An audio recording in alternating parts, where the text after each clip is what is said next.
नमस्कार दोस्तों, स्वागत है आपका हमारे YouTube channel Tiwari legal solution में। दोस्तों, जो आज का हमारा विषय है वो है कि परिवाद क्या होता है।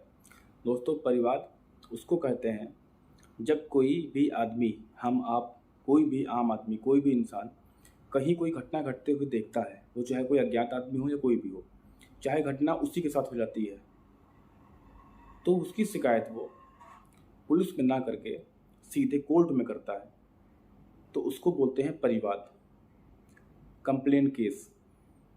इसकी एक बहुत बड़ी शर्त है कि इसमें पुलिस रिपोर्ट नहीं होती है। इसमें सिर्फ शिकायत होती है किसी आदमी की, किसी भी इंसान की, किसी भी पर्सन की, मौखिक या लिखित। उस शिकायत के आधार पे जज साहब उस शिकायत को सुनते हैं और उस पर संज्ञान लेते हैं। वो संज्ञान लेते हैं, भारतीय दंड प्रक्रिया संहिता 190 CRPC के तहत वो उस पर संज्ञान लेंगे।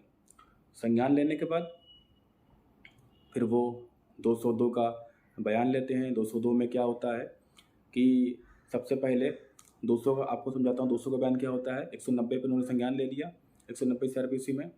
अच्छा, संज्ञान लेने के लिए आपकी बहस कोर्ट में बहुत अच्छी होनी चाहिए, बहुत आवश्यक होनी चाहिए। आप इस चीज़ को प्रूव करें कि हाँ, आपने कोई संज्ञेय अपराध होते हुए देखा था। आपकी बहस अच्छी होनी चाहिए। अगर बहस आपकी अच्छी होगी कोर्ट में तो आपका जज साहब आपके परिवाद पर संज्ञान ले लेंगे। संज्ञान लेने के बाद वो 200 का बयान लेंगे। 200 का बयान किसकी होगा? जो परिवाद करता होगा, जो कंप्लेंट केस दाखिल कर रहा है। परिवाद तो इंग्लिश में बोलते हैं कंप्लेंट केस। तो जो परिवादी है, जिसने केस किया हुआ है, उसको एग्जामिन करेंगे जज साहब 200 के बयान में। और अगर कोई विटनेस है साथ में तो 202 का बयान होगा, उस विटनेस को भी जज साहब एग्जामिन करते हैं। एग्जामिन करने के बाद उनको उसके बाद एक बहस होती है। वो बहस पूरी डिपेंड करती है कि कैसा मामला क्या है। उस बहस के बाद जज साहब 204 में सम्मन वारंट जो भी उनको उचित लगे केस के हिसाब से वो इश्यू करेंगे। फिर अभियुक्त लोग जिनके खिलाफ परिवाद दाखिल किया गया है वो कोर्ट में आएंगे, अपनी बेल कराएंगे। उसके बाद ट्रायल शुरू होगा और उसके बाद दंड प्रक्रिया संहिता 244 के तहत फिर से वही कार्य शुरू होगा। मतलब जो शिकायत करता है उससे उसके बयान लिए जाएंगे, उसके एविडेंस लिए जाएंगे, उसके गवाह, मतलब उसको सारे अपने साक्ष्य, सारे सबूत 244 के तहत परिवादी को, जिसने परिवाद किया है, उसको सब कोर्ट में पेश करने पड़ेंगे। और पेश करने के बाद जज साहब फिर ये देखेंगे 245 CRPC में कि क्या वाकई में कोई आधार बन रहा है, कोई ग्राउंड बन रहा है कि नहीं बन रहा है। अगर उनको लगता है कि बन रहा है तो वो उसको, अगर उनको लगता है कि कोई ख़ास कारण नहीं बन रहा है तो उसको छोड़ देंगे। और नहीं, और लग रहा है कि जो है बन रहा है, तो फिर वो CRPC की धारा 247 के तहत कहेंगे। किससे कहेंगे? जिसके खिलाफ शिकायत करी गई है, जिसने अपनी बेल कराई है कोर्ट में आकर के, जिनके घर सम्मन वारंट भेजा गया था, उनसे कहेंगे कि ऐसा है, अब आप अपना प्रतिरक्षा शुरू करिए। मतलब आपको अपनी बेगुनाही साबित करने के लिए 244 CRPC में जो भी चीज़ें हुई थी, जो भी गवाह बयान ये सब हुए थे, उन लोगों से कोई क्रॉस करना है, कोई प्रति परीक्षा करना है तो वो आप कर लीजिए। मतलब अपने समर्थन में आपको कोई भी एविडेंस दाखिल करने हो आप कोर्ट में कीजिए। तो 247 में अभियुक्त को, ना कि अभियोजन को, अभियुक्त को, जो आरोपी है, उसको अपने साक्ष्य, अपने सब कुछ रखने का अवसर मिलता है। ये हो गया 247 प्रतिरक्षा का साक्ष्य।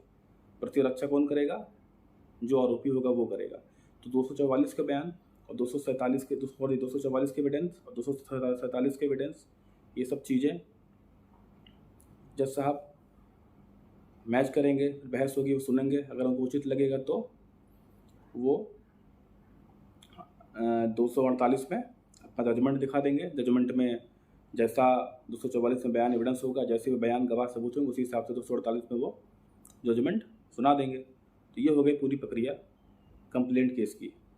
और दोस्तों, यहाँ मैं आपको एक बात बता दूँ, बहुत आवश्यक है बताना आपको, कि 244 के बयान के बाद अगर जैसा आपको लगेगा कि मामला बन रहा है, तब तो वो जो है फिर वो 245 के तहत पूछेंगे कि भाई, किससे पूछेंगे? आरोपी से, कि भाई आपको अपना बयान, आपको अपना गुनाह कबूल है, आप कर रहे हैं कि नहीं कर रहे हैं। अगर आरोपी कहता है कि नहीं, मैं नहीं कर रहा हूँ, तो वो फिर वो उसको 246 में उन्मोचित नहीं करेंगे और कहेंगे ठीक है, अब अपने आप साक्ष्य लेके आइए कोर्ट में, अब आप भी अपने सब कुछ सबूत लाइए। उसके बाद 244 में जो परिवादी होता है उसका साक्ष्य एविडेंस, 247 में जो अभियुक्त है उसका साक्ष्य एविडेंस, उन दोनों को देख करके दोनों को मैच करेंगे जज साहब, फिर वकीलों की बहस भी सुनेंगे, उसके बाद 248 में अपना फाइनल जजमेंट सुना देंगे। और ये हुई दोस्तों कंप्लेंट केस की पूरी प्रक्रिया। बहुत बहुत धन्यवाद, नमस्कार।